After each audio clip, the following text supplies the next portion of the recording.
Have you ever wondered who you are? How did you come into this life? What was your previous life like? Where did everything begin? Can humans change their destiny? By changing their behavior? To change their causal relationships? And what is liberation essentially? Let's keep our spirits truly relaxed, so we can begin today's video together. Greetings.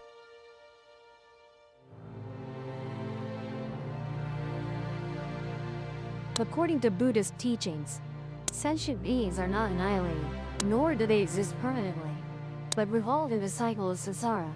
In Chinese language, lun means wheel, wei means return.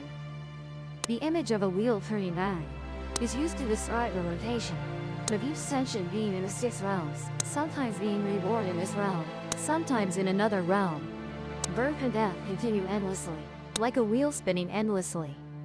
When we acknowledge the law of cause and effect, we also cannot deny samsara. Because samsara is simply continuous cause and effect, the wheel of samsara keeps turning on that circle. There is no starting point, nor is there an ending point. That wheel keeps turning in a cycle of birth and death. Until humans practice and achieve ultimate liberation, the concept of life and death based on samsara, the death of the human body, is not the end. But there is something called a soul that will continue to be reborn. Even animals or other life forms all undergo samsara, dying and then being born again. In reality, you cannot decide what kind of person you will become in your next life. It depends on the merit and karma for your previous life. The core of samsara is the law of cause and effect. The Buddhist theory of karma and reincarnation is not a simple linear theory. Instead, it encompasses extremely complex conditions. This includes teaching people the correct way to understand fate and how to practice to determine fate. The following story is a clear demonstration. There is a famous sacred well in the temple in Sipan.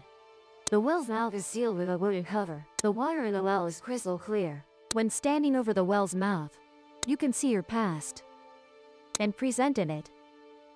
One day, Levong, a man of Japanese origin, heard this news and became very curious. He wanted to go and verify the truth of this story.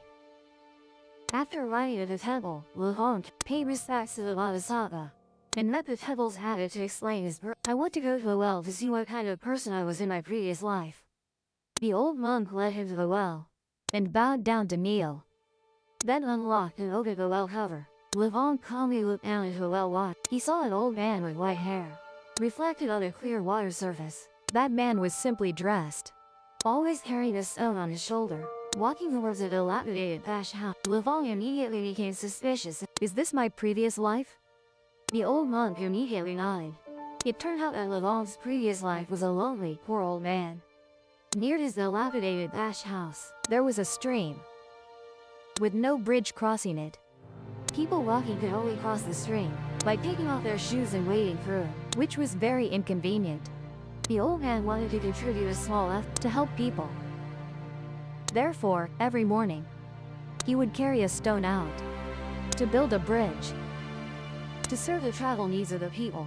And so, this continued for many years. Moreover, he always cared and helped everyone with other tasks. Thanks to the accumulated merit from his grief, the old man had become a man, wealthy in this life. Kinglo was very happy to hear this. Unexpectedly, in his previous life, with just such a small act, he had received many blessings in life. Immediately, he came up with a brilliant idea. He wanted to imitate his previous life, build another bridge to serve the people, while accumulating more merit for himself. He spent 300 taels of silver to hire a team of skilled workers to build a stone bridge. The best stonemasons in the village were summoned. Kinglo ordered them to complete the bridge as soon. It must be added that building a bridge entirely of stone was extremely complex. Even the most skilled stonemasons encountered no small difficulties. But Kinglo was a powerful landlord and the workers were forced to try to complete the bridge according to his demands. However, during the construction process, it was inevitable that additional costs were, but the workers had used up all 300 taels of silver that Kingla had given. 300 taels of silver vanished and they went to see Kingla to request more funding, but he was known as the most miserly landlord. He told the workers that he wouldn't give another penny, and threatened that if the bridge wasn't completed, he would punish them and their families. The workers were extremely frightened, so they had to go home and sell all their possessions to have enough funds to build the bridge. After much effort, the bridge was finally completed. Kingla immediately had people hang lanterns and even had people perform singing and dancing. Afterward, he went to the temple to perform, excitedly going to the deity's private to see how brilliant his next life would be. But the truth shocked Kingla. He never could have imagined. Before his eyes was a skinny ox, appearing in the private water. Even it doesn't have a tail. Kingla could not accept this. He went to question the fake monk about what was happening. Fake monk. He had guessed a skinny cow and returned the segment to the lantern hanger. The truth shocked Kingla. He never imagined. Before his eyes was a skinny cow, appearing in the private water. He went to question the fake monk about what was happening. The fake monk sighed and slowly explained. It seems the benefactor had done similar things in a previous life, but in the previous life, the benefactor had given everything, without expecting anything in return. Whereas now, good deeds do not come from the heart. The fake monk said again. If the benefactor realizes his mistake and repents now, it can still be compensated. After hearing this, Kingla hurriedly turned back, found the builders, helped them buy back his property. After finishing the work, he went to the private water again. It turned out the skinny cow in the private water had gained a tail. Kingla was extremely astonished, could not maintain his composure. What is this about? I spent hundreds of taels of silver just to buy a tail. The fake monk replied with deep sarcasm. Don't underestimate this small tail. It is very useful.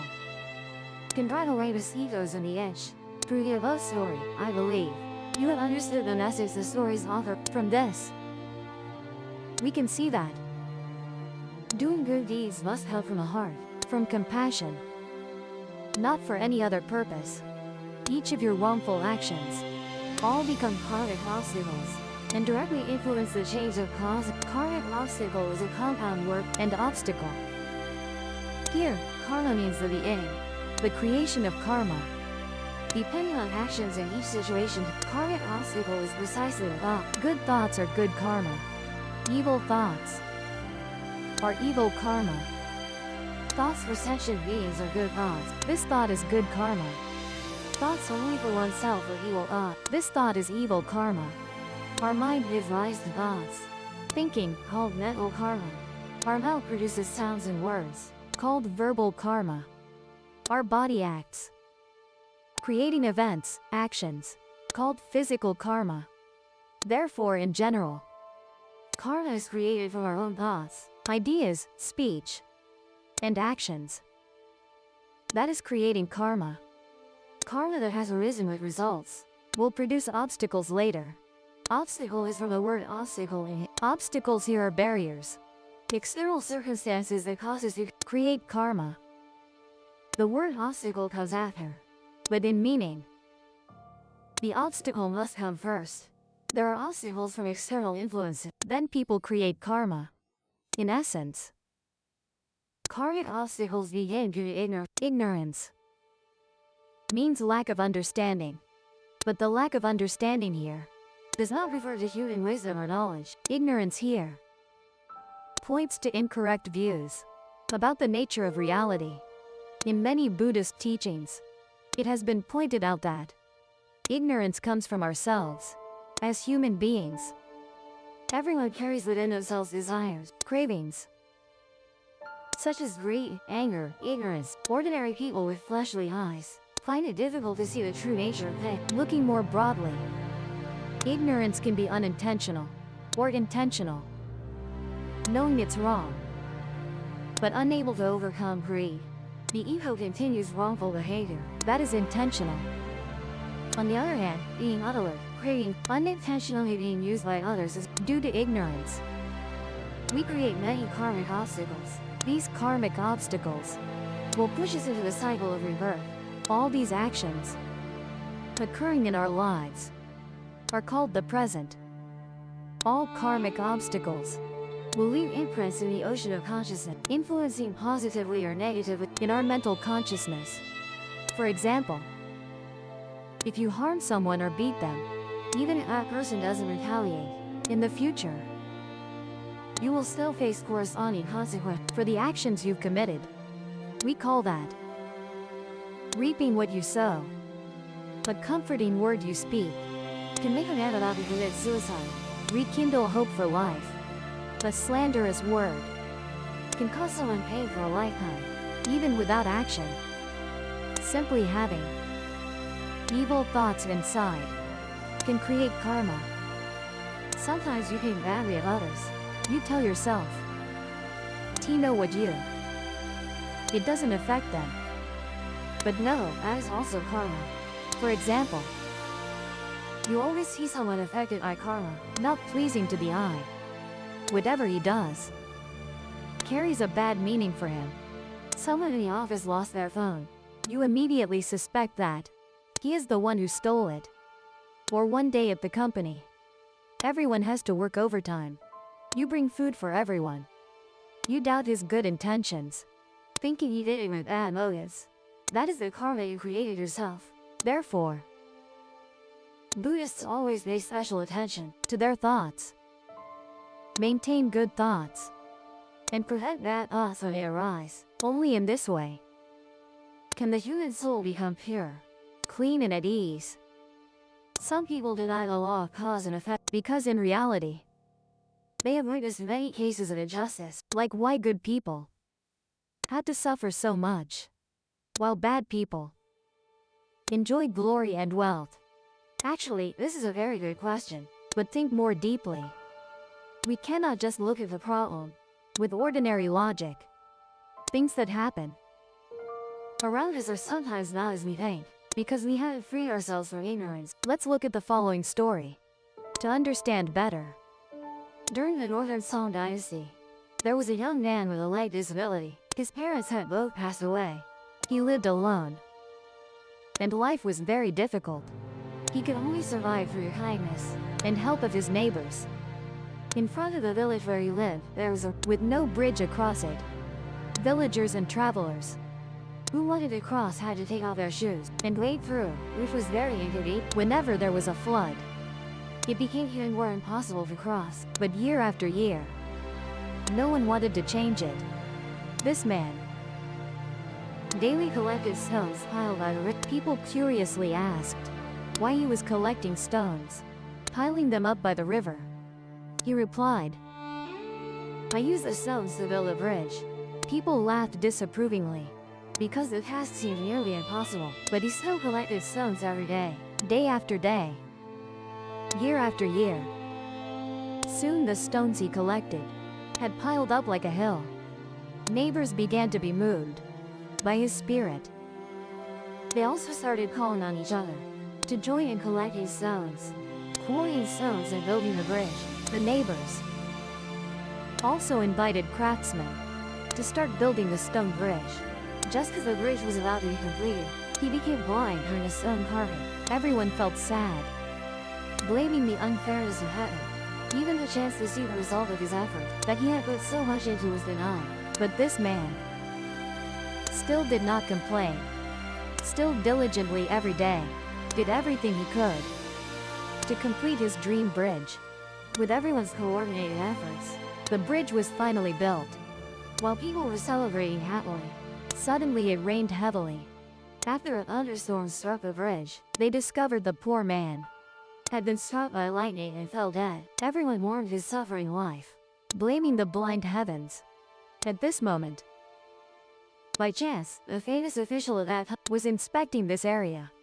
After hearing the story, the official was also moved by the young man and pitied his fate. Mr. Lee wrote 6 characters on the ground. Doing evil is better than doing good, and good naturally. And good naturally. Dai wrote 6 characters. who then left. After returning to the capital, the emperor summoned Judge Bao to hear his report on the town inspection. Judge Bao reported all the events along the way. But there was one detail about him writing 6, doing evil is better than doing good. That seemed inappropriate. So he decided to conceal it, and did not report it to the king. A few days later, the empress gave birth to a little prince. The prince cried and said, therefore, the emperor summoned Judge Bao again to examine if there was any problem with the little prince. When Judge Bao first saw the little prince, he discovered a line of characters written on his bare hand. Looking closer, he saw the line, doing evil is better than doing good. Judge Bao was extremely surprised, as that was exactly what he had written during. Judge Bao quickly reached out to erase that line from the little prince's hand. The line immediately disappeared without a trace. Hand in Judge Bao. But in the eyes of the emperor and those around, it was just a birthmark. The emperor saw the birthmark on the hand had been erased by Judge Bao, so he ordered. Judge Bao hurriedly knelt down and explained the whole story to him. The emperor found this, therefore, he ordered Judge Bao to use the yin-yang pillow to go to the underworld to investigate. Judge Bao entered the underworld with a yin-yang pillow, and in a previous life, there was a man who committed many evil deeds, accumulating much sin and karma. To atone for that life, he had to endure 2 lifetimes to repay all his sins. Crippled and lonely in the first life, blind in the second life, and at the end of his life when he struck death, in both lifetimes, he was born into poverty and suffering. But to offset his karma, he always did good deeds for others, and did not expect any, because he had repaid all his karma, so immediately after death, he was reincarnated as a prince, enjoying the blessings. That is just one of countless stories about karmic reincarnation. Let us step back from this story to explore the profound meaning behind this. What does it mean for our real lives? Buddhism speaks of the 6 realms of reincarnation: the heavenly realm, the human realm, the asura realm, the animal realm, and the hell realm. The Buddha collectively refers to all as 6. The lowest and most suffering realm is hell. The highest and most blissful realm is the heavenly realm. Each person has one youth, one life. So whether deities or humans, they remain within the cycle of reincarnation. It's just that the life of the heavenly realm is more. Sentient beings continue to revolve in life and death. If humans cannot cultivate their minds and uphold the way, their spirits will fall into endless reincarnation, like a life full of falsehood. Uncomfortable when born, uncomfortable not knowing where to go after death. Therefore, the purpose of cultivation is to escape reincarnation, is to release the jealousy in the heart and the troubles of life, is to make life and death free. The root of reincarnation lies within us. 2 motivations. One is aspiration, the second is perseverance. The Buddha said, everyone has the ability to save themselves, the ability to solve problems on their own. He meant that every life has the potential for enlightenment. In fact, the potential of this awareness is wisdom. But it is not ordinary wisdom. Rather, it refers to the infinite inner wisdom. Through it, sentient beings can transcend. Now that we know the truth about life, we want to cut off the 12 karmic obstructions. Where do we begin? Please answer. We begin from ignorance.